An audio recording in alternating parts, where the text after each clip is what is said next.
Assalamualaikum warahmatullahi wabarakatuh.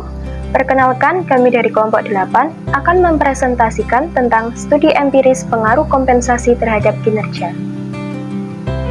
Anggota kelompok kami yang pertama ada Rizky Dwi Amalia dengan NIM 1961122, yang kedua ada Hemas Wahyu Kedaton dengan NIM 1961138, yang ketiga ada Nisa Ulmawada dengan NIM 1961228, yang keempat ada Via Aristia dengan NIM 1961311, yang kelima ada saya sendiri dengan Liana Putri Magareta dengan NIM 1961343, dan yang terakhir ada Silviana Iskandar dengan NIM 1961349. Pokok bahasan kita yang pertama adalah kajian teoritis tentang kompensasi.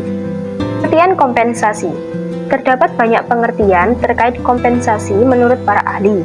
Beberapa di antaranya, yang pertama yaitu menurut Arifuddin tahun 2019, kompensasi adalah balas jasa yang sudah ditentukan dan diketahui sebelumnya oleh karyawan dan ditetapkan oleh perusahaan berdasarkan prinsip adil dan wajar.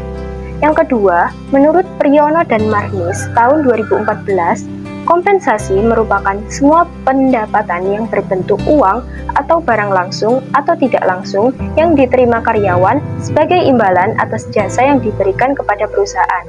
Yang ketiga, menurut Sabrina tahun 2021, kompensasi merupakan ganti rugi kepada karyawan yang diberikan oleh perusahaan atau organisasi, baik dalam bentuk finansial atau uang maupun selain uang dalam kurun waktu yang sama. Yang terakhir, menurut Akbar dan kawan-kawan tahun 2021, kompensasi dapat diartikan sebagai semua bentuk pengembalian atau return finansial dan tunjangan-tunjangan yang diperoleh karyawan sebagai bagian dari sebuah hubungan kepegawaian. Maka, dari beberapa pengertian di atas dapat dikatakan bahwa kompensasi dengan pengelolaan sistem yang baik akan memberikan rasa puas bagi karyawan sehingga memperbesar kesempatan perusahaan untuk mendapatkan, memperkerjakan, serta mempertahankan karyawan yang terbaik untuk bekerja bagi organisasi atau perusahaan. Adanya kompensasi yang efektif merupakan bagian penting dari manajemen sumber daya manusia karena dapat membantu menarik dan mempertahankan pekerja-pekerja yang berbakat. Selain itu, sistem kompensasi perusahaan memiliki dampak penting terhadap kinerja strategis dan kemajuan organisasi perusahaan. Menurut Mondi dan Martocchio, jenis kompensasi dibedakan menjadi dua, yaitu kompensasi finansial dan kompensasi non-finansial. Kompensasi finansial sendiri dibagi menjadi kompensasi finansial langsung dan kompensasi finansial tidak langsung. Kompensasi finansial langsung terdiri dari gaji yang diterima seorang karyawan dalam bentuk upah, gaji, bonus, atau komisi. Sedangkan kompensasi finansial tidak langsung terdiri dari semua imbalan keuangan yang tidak termasuk dalam kompensasi keuangan seperti cuti sakit, liburan, dan asuransi kesehatan. Sementara itu, kompensasi non-finansial dapat berupa pujian, penghargaan, dan pengakuan. Tujuan diberikannya kompensasi adalah untuk membantu perusahaan atau organisasi mencapai apa yang sudah ditetapkan serta menjamin terciptanya keadilan secara internal maupun eksternal. Ada beberapa tujuan kompensasi, yaitu yang pertama, mempertahankan karyawan yang berprestasi. Seseorang yang telah berusaha dan berprestasi dalam perusahaan cenderung akan lebih loyal jika upaya dan kerja kerasnya dihargai. Sebab itu, kompensasi diberikan dengan tujuan agar karyawan yang berprestasi tetap loyal terhadap perusahaan dan semakin termotivasi dengan adanya kompensasi. Yang kedua, mendapatkan karyawan yang berkualitas. Kompensasi yang besar dan menarik otomatis akan menarik karyawan berkualitas untuk masuk ke perusahaan. Itulah mengapa kompensasi ini menjadi pertimbangan penting bagi perusahaan saat melakukan hiring. Yang ketiga, memicu perubahan sikap semakin baik. Hadirnya kompensasi ternyata mampu membentuk lingkungan kerja yang kompetitif dan suportif. Kompensasi membuat masing-masing karyawan menjadi lebih termotivasi untuk berusaha lebih keras lagi dan menjadi lebih baik daripada hari kemarin.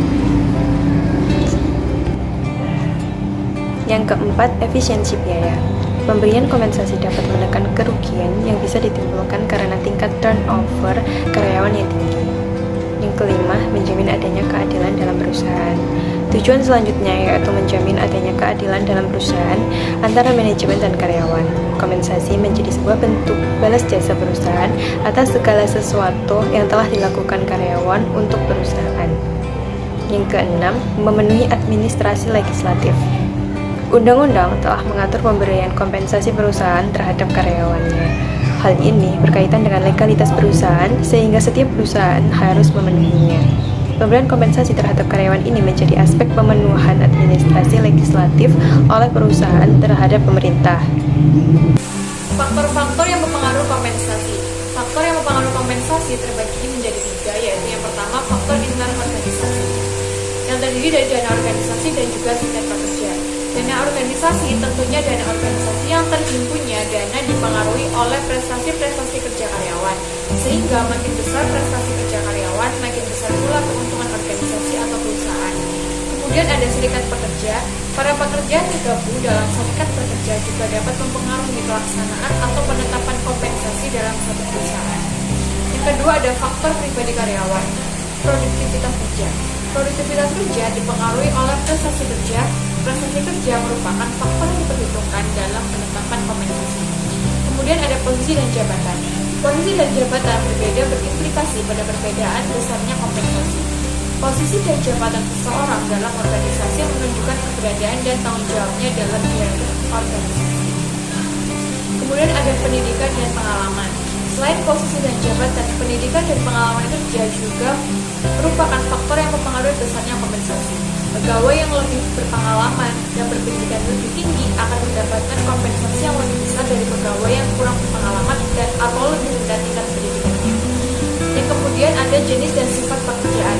Besarnya kompensasi pegawai yang bekerja di lapangan berbeda dengan pekerjaan yang bekerja dalam ruangan. Demikian juga kompensasi untuk pekerjaan teknikal akan berbeda dengan pekerjaan administratif. Yang ketiga ada faktor eksternal. Yang pertama yaitu penawaran dan permintaan kerja. Mengacu pada hukum ekonomi pasar bebas, kondisi di mana penawaran supply tenaga kerja lebih dari permintaan demand akan menyebabkan rendahnya kompensasi yang diberikan.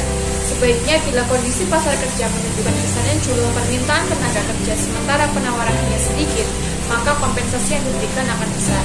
Kemudian ada biaya hidup.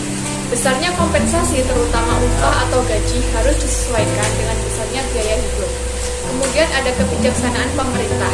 Sebagai pemegang kebijakan, pemerintah berupaya melindungi rakyatnya dari kewenang-wenangan dan keadilan. Kemudian ada kondisi perekonomian nasional. Kompensasi yang diterima oleh pegawai di negara-negara maju jauh lebih besar dari yang diterima negara-negara berkembang dan atau negara miskin. Menurut Hasibuan dalam Komeria 2020, terdapat 3 macam sistem pembayaran kompensasi yang biasa dilakukan oleh organisasi atau perusahaan, yaitu yang pertama sistem waktu. Pemberian kompensasi ditetapkan berdasarkan standar waktu seperti jam, hari, minggu, bulan, dan sebagainya. Yang kedua ada sistem hasil. Besarnya kompensasi ditetapkan atas kesatuan unit yang dihasilkan pekerja seperti per potong, per biji, meter, liter, dan lain sebagainya. Yang ketiga ada sistem borongan. Sistem borongan adalah suatu cara pengupahan yang penetapan besarnya jasa didasarkan atas seluruh pekerjaan dan lama mengerjakannya. Kajian empiris penelitian Ramadan et al. Tahun 2022. Ramadan et al. Tahun 2002 melakukan penelitian dengan judul Kajian Empiris Pengaruh Kompensasi, Kepemimpinan, dan Komitmen Terhadap Disiplin Kerja, Studi Kasus pada BMT Sejahtera Terujuk. Penelitian ini menggunakan metode penelitian kuantitatif. Populasi pada penelitian ini adalah seluruh karyawan BMT Sejahtera Terujuk. Sampel yang digunakan untuk objek pada penelitian ini yaitu 50 karyawan. Hasil dalam penelitian ini menunjukkan bahwa secara parsial kompensasi tidak berpengaruh terhadap disiplin kerja. Kepemimpinan mempunyai pengaruh signifikan terhadap disiplin kerja, dan komitmen mempunyai pengaruh signifikan terhadap disiplin kerja. Sedangkan secara simultan atau bersama-sama, pengaruh kompensasi kepemimpinan dan komitmen mempunyai pengaruh signifikan terhadap disiplin kerja. Kajian empiris penelitian Masyhur, ANA, dan Atmajawati Y tahun 2022. Masyhur, ANA, dan Atmajawati Y tahun 2022 melakukan penelitian dengan judul Pengaruh Kompensasi, Pelatihan, dan Pengembangan Karir Terhadap Kinerja Karyawan pada Eduwisata Lontar Sewu Hendrosari, Gresik. Populasi pada penelitian ini adalah karyawan tetap dan karyawan freelance Eduwisata Lontar Sewu Hendrosari, Gresik. Sampel yang digunakan untuk objek pada penelitian ini yaitu 80 karyawan. Teknik pengambilan sampel dalam penelitian ini menggunakan probability sampling yang berjenis simple random sampling. Hasil dari penelitian ini menunjukkan bahwa yang pertama, kompensasi berpengaruh positif namun tidak signifikan terhadap kinerja karyawan pada Edu Wisata Lontar Sewu Hendrosari Gresik. Yang kedua, pelatihan berpengaruh positif namun tidak signifikan terhadap kinerja karyawan pada Edu Wisata Lontar Sewu Hendrosari Gresik. Dan yang ketiga, pengembangan karir berpengaruh positif dan signifikan terhadap kinerja karyawan pada Edu Wisata Lontar Sewu Hendrosari Gresik.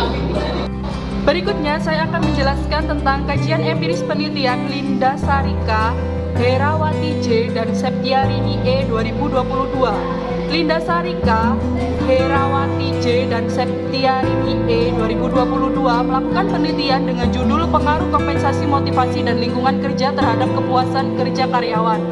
Studi pada Balai Diklat Yogyakarta. Dalam penelitian ini menggunakan metode penelitian kuantitatif, di mana teknik pengumpulan data menggunakan kuesioner yang diberikan pada seluruh karyawan Balai Diklat Industri Yogyakarta. Populasi dalam penelitian ini adalah seluruh karyawan Balai Diklat Industri Yogyakarta yang berjumlah 53 karyawan. Hasil dari penelitian ini menunjukkan bahwa kompensasi tidak berpengaruh positif dan signifikan terhadap kepuasan kerja karyawan. Motivasi berpengaruh positif dan signifikan terhadap kepuasan kerja karyawan. Lingkungan kerja berpengaruh positif dan signifikan terhadap kepuasan kerja karyawan. Secara simultan, kompensasi, motivasi, dan lingkungan kerja berpengaruh terhadap kepuasan kerja karyawan. Selanjutnya saya akan menjelaskan tentang kajian empiris penelitian Hong Son Kim dan So Cheong Jang 2020. Hong Son Kim dan So Cheong Jang 2020 melakukan penelitian dengan judul The Effect of Increasing Employee Compensation on Firm Performance, Evidence from the Restaurant Industry. Penelitian ini menggunakan data tahunan dari restoran publik yang terdaftar sebanyak 386. Pengamat panel tingkat perusahaan untuk 58 perusahaan digunakan untuk analisis. Penelitian ini menggunakan dua variabel, yaitu dependent dan independent. Dua variabel dependent digunakan untuk mengukur kinerja, pertumbuhan, pendapatan, dan profitabilitas perusahaan, sedangkan variabel independent utama untuk penelitian ini adalah perkaryawan kompensasi. Penelitian ini mengambil total biaya tenaga kerja termasuk gaji, tunjangan, dan pensiun dibagi dengan jumlah karyawan. Hasil penelitian menunjukkan bahwa peningkatan kompensasi karyawan berpengaruh positif signifikan terhadap pertumbuhan pendapatan jangka pendek, tetapi berpengaruh signifikan negatif terhadap pertumbuhan pendapatan jangka panjang. Sementara itu, hasil ini segmen menunjukkan bahwa peningkatan kompensasi karyawan memiliki efek negatif yang signifikan pada kedua sport pertumbuhan jangka panjang. Jadi selanjutnya ada kajian empiris dari penelitian Tumi et al. Di tahun 2022. Tumi et al. Di tahun 2022 melakukan penelitian dengan judul Impact of Compensation, Job Enrichment and Training on Employee Motivation. Penelitian ini menggunakan metode kuantitatif dengan menggunakan pengukuran data skala Likert 5 poin. Data statistik dianalisis dengan menggunakan software AMOS dengan sampel. Penelitian ini terdiri dari karyawan yang bekerja di perusahaan telekomunikasi. Kuesioner akhir yang dapat digunakan adalah 406 dengan tingkat responden 67,6%.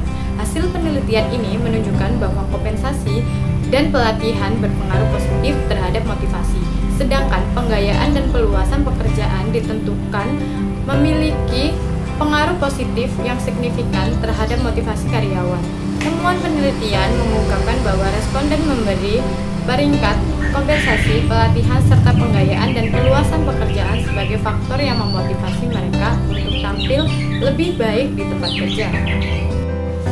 Jadi, pada intinya, dari keseluruhan kompensasi merupakan semua bentuk penghasilan, baik dalam bentuk uang, barang, langsung ataupun tidak langsung dari perusahaan, atau juga dapat berupa gaji, upah,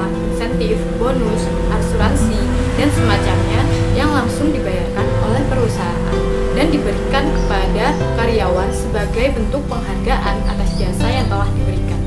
Terkait hubungannya dengan kinerja, berdasarkan beberapa kajian empiris yang telah dipaparkan sebelumnya, bahwa dapat disimpulkan kompensasi memiliki pengaruh terhadap kinerja, baik kinerja karyawan maupun kinerja organisasi, sehingga adanya kompensasi dapat memotivasi karyawan agar dapat bekerja lebih keras. Kompensasi merupakan salah satu cara perusahaan untuk meningkatkan kualitas karyawan untuk pertumbuhan perusahaan itu sendiri. Namun, kompensasi bukan satu-satunya faktor yang mempengaruhi